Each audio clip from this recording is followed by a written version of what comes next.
नमस्कार प्यारे बिहार वासियों। भभुआ में, कैमूर में, आसपास के इलाकों में, सासाराम में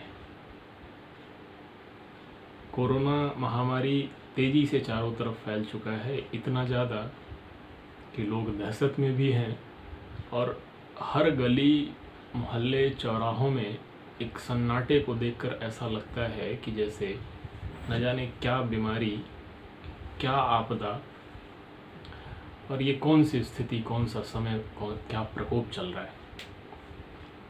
लेकिन इसमें सबसे बड़ी बात कि जिन लोगों को, जो जनप्रतिनिधि हैं, जिन लोगों को जनप्रतिनिधि बनाया गया, वो जनता की खैर भी नहीं ले रहे। जो सो कॉल्ड जनप्रतिनिधि बनकर उसकी कुर्सी पे आसीन हैं कि हम जनता के जन सेवक हैं, वो दूर दूर तक कहीं नज़र नहीं आ रहे कि जनता किस हाल में है, किसको ऑक्सीजन की ज़रूरत है, किसको मास्क की ज़रूरत है, किसके घर में रोटी नहीं पकड़ी, किसके यहाँ खाने के लाले पड़े हुए हैं, कौन दर दर भटक रहा है अपनी रोज़मर्रा की आजीविका चलाने के लिए। इसकी उन जनप्रतिनिधियों को इसकी कोई चिंता नहीं है। ना ही कहीं लालू यादव के पार्टी के विधायक नज़र आ रहे हैं, ना तेजस्विता कहीं नज़र आ रही है। इस महामारी में लड़ने के लिए ना कोई तेज प्रताप, ना तेज पुंज नज़र आ रहा है। नरेंद्र मोदी के चेहरे पर वोट लेकर जीते सांसद वो भी नज़र नहीं आ रहे। ये सब के सब ऐसे बैठ गए हैं जैसे जनता से इनका कोई रिश्ता ही नहीं है। एक और सांसद है दिल्ली में, परवेश साहिब सिंह हैं, देखो अब वो कैसे काम कर रहे हैं। भारत स्वाभिमान के अंतर्गत निजी प्राइवेट कोविड हॉस्पिटल बनवाकर, अपने जगहों पे बनवाकर, ऑक्सीजन सिलेंडर की अनिवार्य उपलब्ध कराकर, उसकी जितनी ज़रूरत है, जितनी डिमांड है, उस हिसाब से उस क्षेत्र में अवेलेबल कराकर, सबके लिए उपस्थित करवा के, और घर घर, पूरे मोहल्ले में, चारों तरफ जितनी भी ब्लॉक्स हैं, सबके लिए दवाइयाँ वितरित की जा रही हैं, मास्क वितरित किए जा रहे हैं, ज़रूरी सामान वितरित किए जा रहे हैं, ऑक्सीमीटर जैसी न जाने क्या क्या चीज़ें हैं वो सांसद वितरित कर रहे हैं। आप सीखो, देखो। हमारे सांसद जो अभी वर्तमान सांसद हैं, कोविड महामारी की जो लहर, दूसरी लहर चल रही है, ऐसा लग रहा है, लोग कह रहे हैं तीसरी लहर भी आने वाली है। यही हालत रहा तो जनता तो फिर ऐसे ही मरेगी। सांसद निधि के करोड़ों रुपए कहाँ जा रहे हैं, किसकी तिजोरी में जा रहे हैं? जनता के लिए ही तो है, क्यों नहीं जनता के लिए? अब इस आपदा के समय में अपने कोषों से काम नहीं करवाओगे तो कौन करवाने आएगा? बाइडन यहाँ काम करवाने आएगा? यहाँ वार्ड पार्षद से लेके चेयरमैन, नगर परिषद के लेके, विधायक से लेके, सांसद से लेके, सब ऐसे जैसे कि जनता कुछ नहीं है। वोट लेने हाथ जोड़ के आ जाते हैं वहाँ, वोट लेके भी काम नहीं करते। तो ये स्थिति है, ये परिस्थिति है। और ना ही दूसरे सांसदों से सीखते हैं कि कैसे दिल्ली में प्रवेश वर्मा सरीखे प्रभावी और एक बहुत ही जुझारू, क्या उनके परिवार नहीं है? उनको डर नहीं है कि मेरी बच्चियां हैं, कहीं वो संक्रमित ना हो जाए? मेरा परिवार है, मेरी बीवी है, कहीं वो संक्रमित न हो जाए, कहीं मैं भी अपने जान से हाथ न धो बैठूं?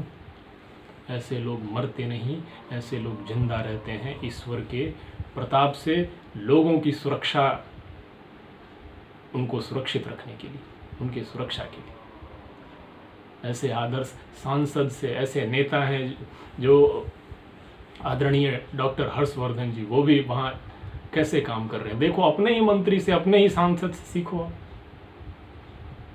प्रधानमंत्री जी कर रहे हैं, दिन दिन रात रात भर मीटिंग कर रहे हैं, रिलीज़ कर रहे हैं पत्र सभी CSOs को, सभी गवर्नमेंट नॉन गवर्नमेंट इंस्टीट्यूशन को, आगे हमें क्या करना है, कैसे करना है, रेगुलर अपडेट गाइडलाइंस आ रही है। हमें तो 10 दिन 15 दिन में, 20 दिन 25 दिन में जब भी लॉकडाउन चेंज होता है तब हमें कोई नई गाइडलाइन नज़र आती है।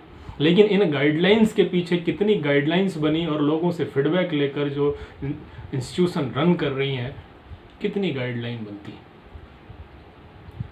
तो अपने ही देश के प्रधानमंत्री, अपने ही सांसद, अपने ही पार्टी के नेताओं आशीष सूद हैं, अपनी उड़ान संस्था के माध्यम से दिल्ली में कितना अच्छा काम कर रहे हैं।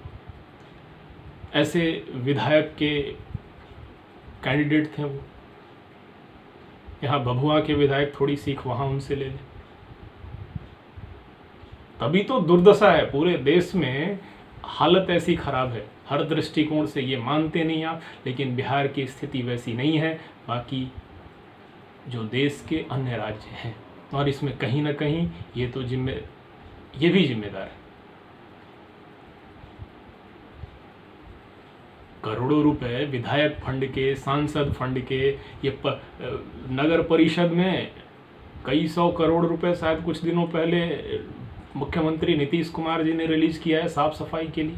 मेरे घर के आगे देखिए ऐसे कूड़ा लगा हुआ है नाले में, ये पूरा का पूरा नाला ऐसे जाम है जैसे कि कई सालों से सफाई न हुई हो। आखिर वो पैसे किस लिए आए हुए हैं? सफाई करने के लिए ना, सफाई करवाने के लिए। यहाँ से लेके वहाँ तक ब्लॉकेज है। क्या इस पे वार्ड पार्षदों को, नगर परिषद के जितने भी प्रतिनिधि हैं या फिर कोई भी है, उनको नज़र नहीं आती? इससे महामारी नहीं फैलेगा तो और क्या हो? क्या ये कर्मचारी इंतजार कर रहे हैं कि लोग मरना शुरू कर दें महामारियों से? एक जगह कूड़ा महीनों तक लगा हुआ है, कर्मचारी आकर उसको ढंग से ठीक से साफ नहीं करता। तो ये सब पैसे कहाँ जा रहे हैं? कौन मिल बैठ कर खा रहा है? ये यहाँ के लोगों को, आप चाहे किसी भी पार्टी के हो, वोट आपने दिया है अपने लिए भी, अपने इंफ्रास्ट्रक्चर को डेवलप करने के लिए, अपने बच्चों के भविष्य को सुरक्षित रखने के लिए, अपने आसपास के माहौल को साफ रखने के लिए, नालियों की सफाई के लिए। तो अगली बार जब भी वोट हो तो इस पर ज़रूर सोचें, और ये भी सोचें कि जो वर्तमान पार्षद, विधायक, सांसद हैं, इन्होंने महामारी में हमारा क्या साथ दिया था और हमारे क्या काम आए थे। इस बात को नज़र रख के तभी वोट डालने जाना, एक बार ज़रूर सोचना। तभी बिहार देश के जो विभिन्न डायनामिक स्टेट हैं उनकी पंक्तियों में आएगा, वरना ऐसी ही दुर्दशा चलती रहेगी जैसे चलती आ रही है। ज़रूरत है जवाब मांगने की, ज़रूरत है ये विधायक, सांसद कोई भी हो, पूछने की, सवाल पूछने की, आप क्यों नहीं ध्यान दे रहे, क्या दिक्कत है आपको? तो जागरूक बनो, आप अपने अधिकारों को पहचानिए, अपनी वोट की ताकत को पहचानिए, जवाब मांगिए, सवाल पूछना सीखिए, कंप्लेन करना सीखिए, कंप्लेन पे कंप्लेन करना सीखिए। ताबड़तोड़ बिल्कुल सक्रिय होना होगा, पीछे लगना होगा, तब जाकर व्यवस्थाएं ठीक चलती हैं। जहां ठीक चल रही हैं वहां ये सब हो रही है। ये सब नहीं करोगे तो ये सांसद, विधायक, दूसरे अन्य किसी अच्छे सांसदों से ना तो सीख लेंगे, ना काम करेंगे। अपने ही रिश्तेदारों को, मित्रों के, लोगों को ठेके देकर, उनको 2 नंबर का काम करवाकर, जो काम सही करवाना है उसको टेम्पररी करवाकर, सेकंड क्लास का करवाकर, ऐसे ही अपने ही लोगों की तिजोरियाँ भरते रहेंगे, जनता जाए चूल्हे भाड़ में। तो इसलिए इस पर ज़रूर एक बार ठंडे दिमाग से सोचें। वोट इसलिए हम देते हैं, इन व्यवस्थाओं को इसलिए बनाते हैं ताकि आने वाले कुछ सालों तक राजकोष का सही इस्तेमाल हो। तो ये तो ऐसे हैं सब अपने खाली करने में लगे हुए, कहीं कोई नज़र नहीं आ रहा आपदा में कि किसकी क्या स्थिति है। मैं देख रहा हूँ कुछ गाँवों में, कुछ कई जगहों पे देख रहा हूँ, रोज़मर्रा की जिनके काम थे, जिनकी आजीविका थी, वो धीरे धीरे टूट रही है। आखिर लॉकडाउन लगाया हुआ है तो प्रधानमंत्री जी का जो गाइडलाइन है उसको भी तो पालन करो। चेहरा तक नज़र नहीं आया इस सांसद का, जो हमारा सांसद है सासाराम का। सोचो आप, एक स्टेटमेंट तक नज़र नहीं आया कहीं से भी। ऐसे लोगों को हमने बनाया हुआ है। खैर, ये तो वोट तो मोदी जी के चेहरे पर गए थे सारे के सारे। अपनी कोई व्यक्तिगत वैसी कोई स्ट्रेंथ तो है नहीं, लेकिन फिर भी ये जागरूकता होनी चाहिए। इस पर ज़रूर सोचें आप एक बार। और अपनी अब चूँकि महामारी गाँव की ओर फैलती जा रही है, तो हम इस पर विशेष ध्यान दें कि गाँव में जितने भी संगठन के, हमारे संस्थान के सक्रिय लोग हैं, जाकर काम कर रहे हैं गाँव में as a COVID warrior, corona warrior, जो भी थोड़े बहुत काम कर रहे हो, तो आप गाँव में लोगों को जागरूक करें। मैं भी कुछ दिनों में सक्रिय हो जाऊंगा। तो गाँव में लोगों को ये बताया जाए कि वो इन गाइडलाइंस का पालन करें, इनको हल्के में ना लें। हल्के में लेना ये बहुत भारी नुकसान करेगा हमें, गंभीर परिणाम इसके भुगतने होंगे। इसके साथ साथ जितने भी मुखिया, पंचायत, जो गांव के बड़े प्रतिनिधि हैं, उनको कोविड वैक्सीन लेनी चाहिए, आना चाहिए, फ़ोटो खींचकर सोशल साइट्स पे, सोशल मीडिया पे शेयर करना चाहिए, ताकि और लोग इनकरेज हों। बहुत सारे लोग डर रहे हैं कि इस वैक्सीन से पता नहीं क्या हो जाए, कोरोना ना हो जाए, ये क्या चीज़ है, क्या भला है ये। तो आखिर उनमें तो विश्वास तभी है, उसमें से सब साइंटिस्ट नहीं है जो एनालिसिस करके लगवा पाएँ कि नहीं ये ठीक है, बढ़िया है। पैक्स अध्यक्ष हैं, उनको भी लगवाना चाहिए, टीका लगवाएं और लोगों को इनकरेज करें ताकि लोगों का भला भी हो। तो ऐसे गाँवों को हम सुरक्षित रख सकते हैं अवेयरनेस फैला के, ताकि और भी बहुत ज़्यादा संक्रमण ना हो। यही एक ऑप्शन होगा। Prevention is better than cure always. तो इन बातों का ध्यान रखें और इन जनप्रतिनिधियों के बारे में भी ज़रूर सोचें कि महामारी इतनी बड़ी वैश्विक महामारी है, इतना बड़ा आपदा है, इस समय में कौन आपकी खैर लेने आया, कौन आपकी सूद लेने आया, और कौन दो बात भी कहा कि मेरे कोष से, चाहे वो प्रदेश का स्वास्थ्य मंत्री या फिर कोई भी हो, यहाँ भी स्वास्थ्य व्यवस्थाएं जिला में बहुत सारी चीज़ें नहीं हैं, बहुत सारी बातें नहीं हैं। इस पर भी मंत्री जी को ध्यान देना चाहिए। आखिर लोग शिकायत कर रहे हैं, कुछ तो सुविधा नहीं है अवेलेबल, दैट्स वाई। यदि किसी पर गंभीर आरोप लगा रहे हैं सरकारी कर्मचारी पर कि इसने पैसे खा गए, तो उसका भी ऑडिट होना चाहिए, उसकी भी जांच होनी चाहिए कि आपदा में इतने सारे फंड आए तो कौन सी फंड कहाँ लगी, किधर गया, कैसे काम किया। तो इन सब बातों का ध्यान रखें जरूर अगले चुनाव में, और अपने स्वास्थ्य का विशेष ध्यान रखें, खुद ध्यान रखें। कहीं कोई ना तो पंचवर्षीय योजना, ना ही कोई सरकारी योजना आपको अच्छा स्वास्थ्य दे सकती है, बिल्कुल भी नहीं दे सकती। इन योजनाओं के, इनके भरोसे रहोगे इस तरह के विधायक और सांसदों के, तो जान से हाथ धो बैठोगे आप। तो इसलिए गाइडलाइन की पालन करते रहें, हर रोज़ सुबह सुबह योग प्राणायाम अभ्यास करते रहें, ध्यान करें, साथ साथ डेली रूटीन दुरुस्त रखें, खाने पीने का एवरीथिंग। घर से बाहर ना निकलें अभी, जब तक बहुत ज़्यादा महामारी फैली हुई है। जब सामान्य हो जाए, यदि निकले भी तो 1-2 मास्क लगा लें बढ़िया से भरपूर। चूँकि यहाँ पे कोई नहीं है तो मैंने मास्क नहीं लगाया हुआ है, बट मैं भी यूज़ करता हूँ, बाहर जाता हूँ। मास्क के साथ साथ हाथ को भी साफ़ करते रहें, हाथ भी धोना है आपने, आइदर वेदर यू सैनिटाइज और हैंड वॉश, दोनों में से कोई भी।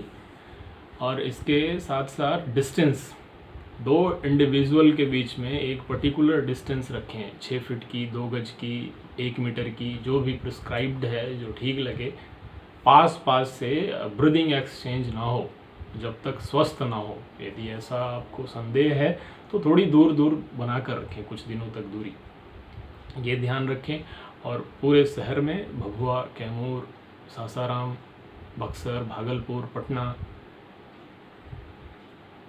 बिहार के साथ साथ सभी देशों में आपके निजी जितने भी पास के स्वास्थ्य केंद्र हैं, एलोकेटेड सेंटर्स हैं, वहाँ वैक्सीनेशन चल रही है। जाके वैक्सीनेशन वैक्सीन की यदि पहली डोज लगवा ली है आपने तो दूसरी लगवा कर पूरी करें। और उसके साथ साथ जिन्होंने पहली नहीं लगवाई है वो जाके पहली डोज लें। और इसके साथ ध्यान रखें, डोज लगवाने के बाद, लेने के बाद, वैक्सीनेशन लेने के बाद कुछ ऐसा आप अपने को डिसिप्लिन रखें कि 3, 4, 6 महीनों तक कोई भी संक्रमण ना हो, कोई भी बीमारी ना हो आपको। तब it will be more fruitful, तब कहीं ज़्यादा कारगर होगा। जहाँ वैक्सीनेशन हो गई है फॉरेन कंट्रीज़ में, वहाँ से मास्क की या फिर बैन या फिर सारी गाइडलाइंस ख़त्म कर दी गई है। लोग पहले जैसे आराम से बिल्कुल सुरक्षित और सेफ ओपनली घूम फिर रहे हैं। तो इन बातों का ध्यान रखकर हम स्वस्थ और सुरक्षित रह सकते हैं। इसमें बहुत महत्वपूर्ण होगा कि ब्रीदिंग ओरिएंटेड, ब्रीदिंग रिलेटेड प्राणायाम योग प्रैक्टिस करें हम, क्योंकि दूसरी वेव में लोगों को ऑक्सीजन की प्रॉब्लम हो रही है। ऑक्सीजन इनटेक में, ऑक्सीजन लेने में सफोकेशन सी हो रही है और उसकी वजह से डेथ हो रहे हैं। तो पहले ही बहुत ज़्यादा ऑक्सीजन ब्रीदिंग ओरिएंटेड एक्टिविटीज़ करके हम अपनी बॉडी में ऑक्सीजन कंटेंट बढ़ा लेंगे, या फिर ये पेसेस जो नॉस्ट्रिल की है, सांस लेना और छोड़ना, ये धीरे धीरे ब्लॉकेज के साथ छोटी होती है। तो खूब इन्हेलेशन, खूब एक्सहेलेशन, लंबी लंबी गहरी सांस धीरे धीरे छोड़ना, मैक्सिमम ऑक्सीजन कंटेंट लेना, इससे वो पैसेज भी थोड़ी छोटी से बड़ी हो जाएगी और साथ में आपके बॉडी में ऑक्सीजन कंटेंट भी ज़्यादा होगा। तो इन सब बातों का ध्यान रख के थोड़ी धैर्यपूर्वक अपने अभ्यास करते रहना है और ये मुश्किल समय के निकल जाने का, चले जाने का इंतज़ार करना है। और ये सब बातें खुद भी जानें और दूसरों को भी फैलाएं, दूसरों को भी बताएं, इसको शेयर भी करें।